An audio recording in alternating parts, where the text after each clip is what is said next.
therefore, our decision, Your Excellency, this morning to abolish visa permanently between our two countries is a welcome momentum for us to build a continent that moves easily, that trades easily, and that does its business without hurdles. Your Excellency, we have also signed a framework agreement for cooperation, which will form the basis for elaborating joint action across various sectors. I look forward to the next joint commission of cooperation to give traction to each of these areas of action. I also look forward to continued and strengthened cooperation at the multilateral level and wish to thank President Afwerki for his gracious support of Kenya, including during our campaign for the United Nations Security Council seat. I have no doubt, Mr. President, that stronger cooperation will go a long way in driving the agenda of at the global as well as at that continue to impact positively on the lives of our people.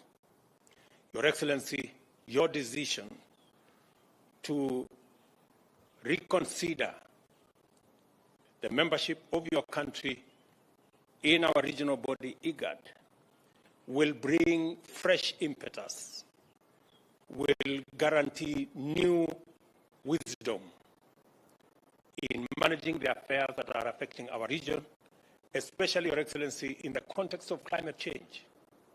Greater cooperation, greater synergy, building connections between our region, especially in the Horn of Africa, that bears the brunt of climate change, is necessary now more than ever before. And I look forward, Your Excellency, to working with you as we build on the relationship between our two countries to provide necessary support to our region. Your Excellency, your decision to review relations between your country and Ethiopia in 2018 was a momentous occasion for our region. Your wisdom in making sure that we build a more harmonious region speaks for itself. And I look forward, Your Excellency, to working with you to deal with the challenges we have in the Horn of Africa. And I want to single out your training of Somali soldiers who are helping us pacify Somalia.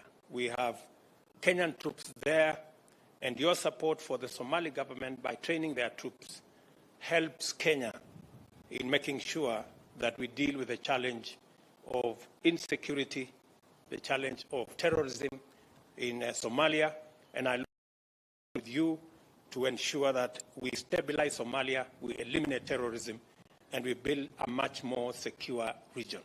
I also look forward, Your Excellency, to working with you in resolving the issues in Sudan and South Sudan, and working with our brothers in Ethiopia to build a better region for all our people, and ensuring that we make this region attractive for investment and for trade and for business. Your Excellency, again, on my own behalf and behalf of the people and government of Kenya, I want to thank you, and it is my hope that I will have another opportunity to host you, Mr. President, and my dear brother, His Excellency Isaias Afwerki, to this home, Kenya, again and soon. I know you call this place your home. Kindly convey my warmest regards on behalf of the people of Kenya to our brothers and sisters in the great country of Eritrea. Mr. President, thank you very much. Thank you. Mr. President, I would start by saying again, congratulate you for your presidency, number one. I congratulate you for this initiative you took to visit Asmara and inspire everybody, including myself, to face the challenge. And as the saying goes, don't add anything to a wise person's comments or comments. what you have said, what you have mentioned, is a joint statement for Eritrea and Kenya and beyond. So thank you for that again.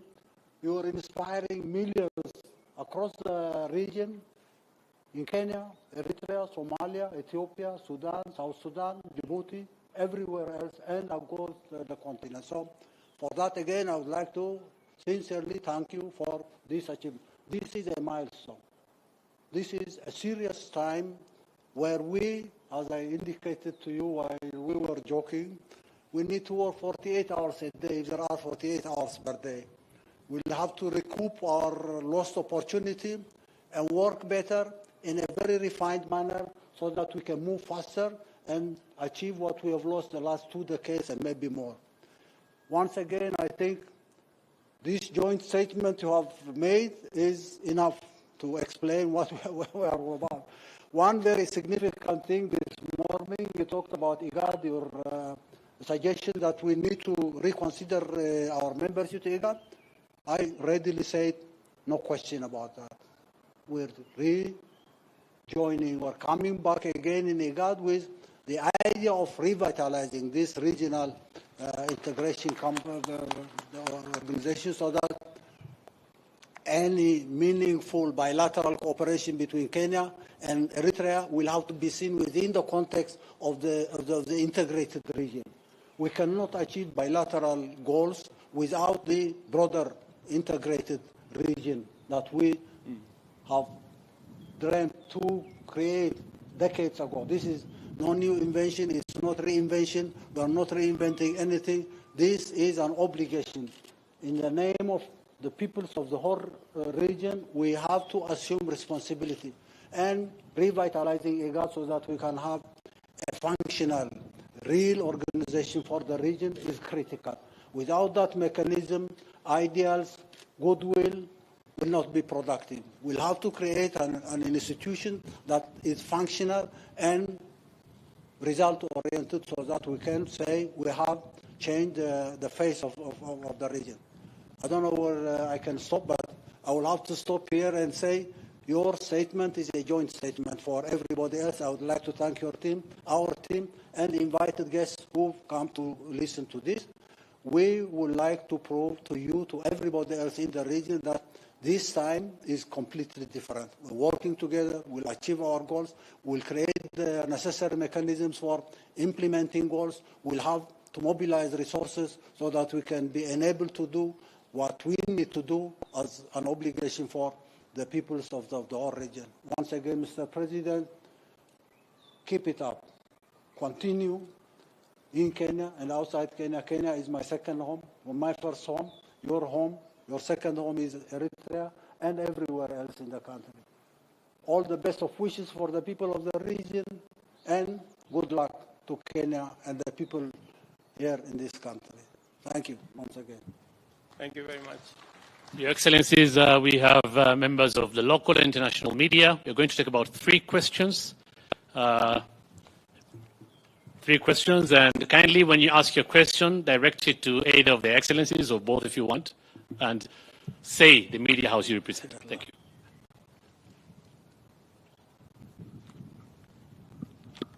Thank you, Excellencies. My name is Emmanuel Igunza from BBC Africa. My question is to both of you, Excellencies, regarding particularly Ethiopia. Both of the countries are heavily invested in the peace and security in Ethiopia and also in the region. And part of the agreement that the country had made was for the withdrawal of the Eritrean troops in Ethiopia, in Tigray region. Have you discussed this, and how do you think about this in terms of taking forward the peace process?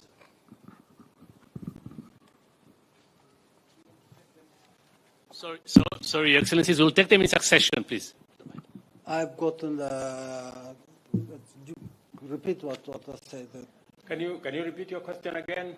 I think the mic had a challenge at some point. I just wanted to find out if you had further discussions regarding the peace process in Ethiopia. Part of it was the complete withdrawal of Eritrean troops in Tigray region, and how you see this as taking forward that peace process. I wish there was a representative from the Ethiopian government here to address this issue because I have no intention of interfering in this matter in spite of the disinformation campaign going on, trying to disrupt the process of peace in Ethiopia and trying to create a conflict between Eritrea and Ethiopia, which has been the norm for those who come to promote their agendas in the region. We say enough is enough. Ethiopia will have to enjoy peace. The people in Ethiopia will have to enjoy peace. What happened in Pretoria and Nairobi is a continuation of the aspiration and wish of the peoples in Ethiopia and everywhere in the region. And Eritrea has no agenda, no plan of getting involved in this matter without the permission of the sovereign Ethiopian government. You talk about the withdrawal or no withdrawal. We've said this is nonsense. Don't provoke us to come to a misunderstanding on why are you bothered about Eritrean troops who are there or not there, come out and not come out. Let's assume that the peace process in Ethiopia is going without any obstacles. We would like to see the agreement signed in Pretoria or Nairobi implemented on the ground so that we can secure peace and stability in Ethiopia for the benefit not only of Ethiopians but the whole region. I think, as the President has told you, that is a matter that is clearly and squarely going on the ground. I think we've made huge progress, tremendous progress in implementing the peace agreement that was signed both in Pretoria and Nairobi, and all governments, including Kenya, which is a stakeholder in some way, all governments are satisfied with the implementation process of what is going on in Tigray. And therefore, I think it is a major milestone in the region providing a solution for challenges facing our region. The original agreement between Eritrea and Ethiopia was groundbreaking. This is something that was outstanding for many years. The fact that that was concluded peacefully in a progressive manner, and the fact that we are also making huge progress in ensuring that Tigray is safe and secure in accordance with the agreement that was signed is also testimony that the region is taking full charge of issues that affect our region. One thing probably I may add and say, if you don't want this Pretoria and Nairobi agreement to be implemented, don't make a pretext of Eritrean presence or non-presence. This has nothing to do with the implementation of this arrangement, and don't look for excuse, don't look for pretext. That's not available now. Full stop. Thank you very much. Thank you. Two more questions? Thank you so much, Your Excellencies. I have a question for Isaias Afwerki, His Excellency Isaias Afwerki. Still on Eritrea and Ethiopia. Louder, we can't hear you. Okay, cool. My name is Rael Umbor. I'm with the Washington Post here in Nairobi. So what is Eritrea's response to we cannot hear you. Can you raise your voice? Like this? Okay, yeah. Cool. So what is Eritrea's response to repeated overwhelming documentation of war crimes by Eritrean troops in Tigray? And why did it deny its presence there for 5 months after the troops entered? My second question is, how many Eritrean troops have been killed in Tigray? And my third question to you is, do you have a plan for transition of power or elections in your country? Thank you. One question at a time. I will answer the first question. And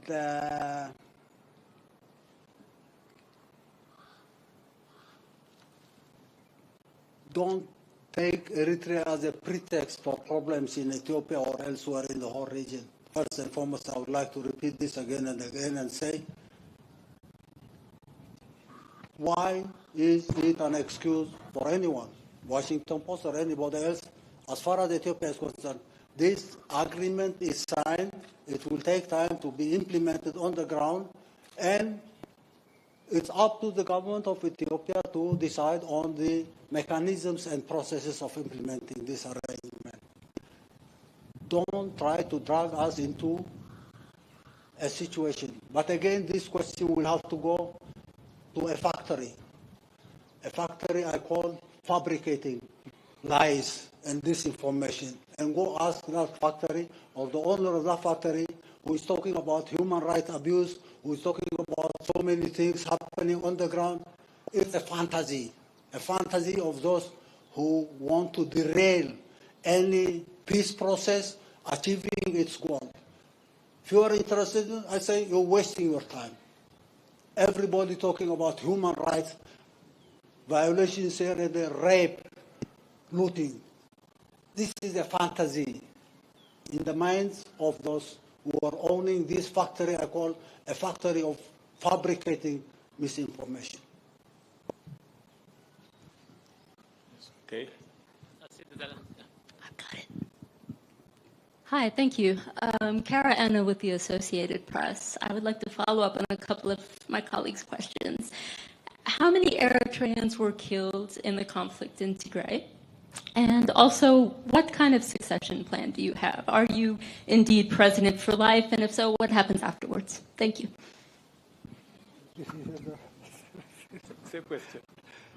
It's intoxicating you. These lies and fabrications are keeping your mindset in the wrong direction. I say correct that so that you can ask the right question at the right time.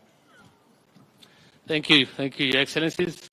We'd now like to invite you for a tree planting exercise. For the rest of the delegation, you'll be guided by the protocol for the luncheon, and the journalists will be guided where you'll take pictures. Thank you. Thank you very much.